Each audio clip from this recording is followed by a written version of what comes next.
জয় গীতা। গীতার পঞ্চম অধ্যায়।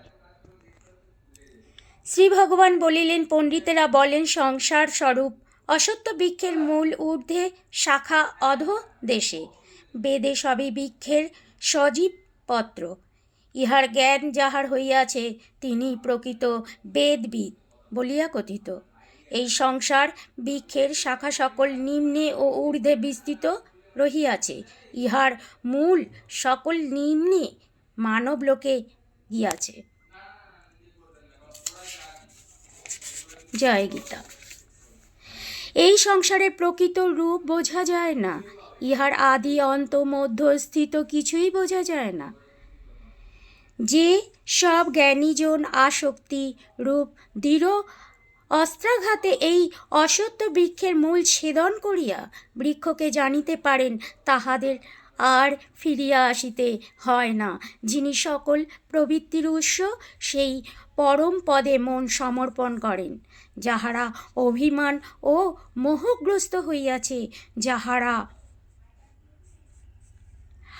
আসক্তি জয় করিয়াছেন, যাহারা আত্মজ্ঞানময় হইয়াছেন, যাহারা মন হইতে সর্বকামনা দূর করিয়াছেন, যাহারা সুখ দুঃখ শীত গ্রীষ্মরূপে দ্বন্দ্ব হইতে বিমুক্ত, তাহারাই নিত্য পরমানন্দ লাভ করিয়া থাকেন। আমি সূর্য চন্দ্র অগ্নি, যাহা প্রকাশে অসমর্থ, যে স্থানে আশ্রয় লইলে জীব আর ফিরিয়া আসে না, সেই স্থানই হইল আমার পরম ধাম। এই জীবলোক আমারই অংশ।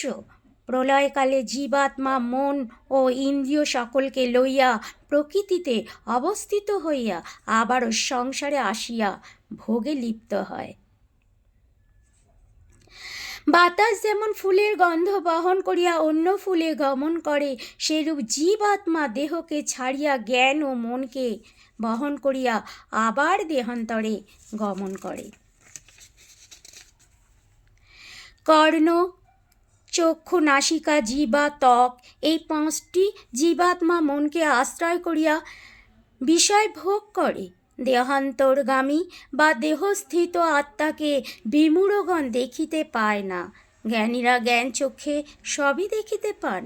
ধ্যানে যোগীরা জীবাত্মাকে দেহে দেখিতে পান, কিন্তু আত্মজ্ঞান যে মূঢ়েরা না জানি, তাহারা শত চেষ্টা করিলেও ইহাদের দেখিতে পায় না। সূর্য চন্দ্র ও অগ্নি যে তেজ জগতে প্রকাশিত, সেই তেজ আমারই জানিও। আমি আপন শক্তিতে পৃথিবীতে প্রবেশ করিয়াই সর্বভূতকে ধারণ করিয়া থাকি এবং রসময় চন্দ্ররূপে সকল ঔষধি পুষ্ট করিয়া থাকি। আমি বিশ্বমান রূপে প্রাণীদের দেহ মধ্যে থাকিয়া এবং প্রাণ ও আপান বায়ুকে যুক্ত হইয়া চূর্ণ চুষ লেহা পেয়, এই চারি প্রকার চর্ব চুষা লোহা পেয়, এই চারি প্রকার ভক্ত দ্রব্য পরিপাক করিয়া থাকি। আমি সকল জীবের হৃদয়ের মধ্যে অবস্থিত। আমা হইতেই স্মৃতি জ্ঞান বিবেচনা শক্তি জীব সকল পাইয়া থাকে। আমি বেদের জ্ঞাতিব্য বস্তু, আমি বেদান্তের কর্তা, আমি একমাত্র বেদজ্ঞ বলিয়া জানিবে। ত্রিলোকে ক্ষয় ও অক্ষয় নামে দুই পুরুষ আছে।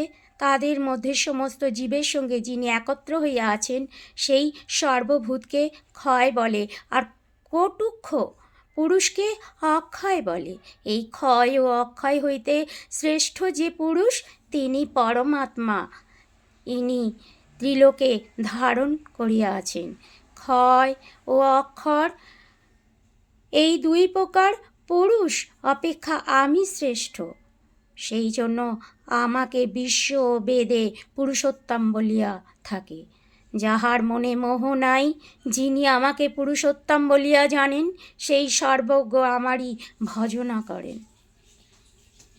হে অর্জুন, তোমাতে পাপ নাই, তাই তোমাকে আমি এই প্রকার গুণোত্তম শাস্ত্র কথা বলিলাম।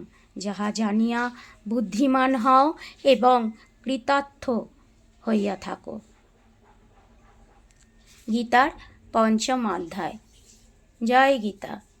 হরি, সবার মঙ্গল করো, সবার মনোবাঞ্ছনা পূর্ণ করো।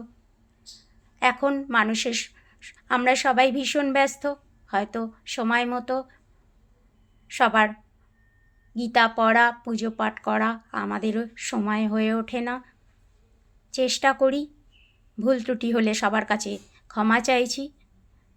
সকলে ভালো থাকবেন, সকলে সুস্থ থাকবেন। হরির আশীর্বাদ যেন আমাদের সকলের মাথার ওপরে থাকে, এই কামনা করব হরির কাছে।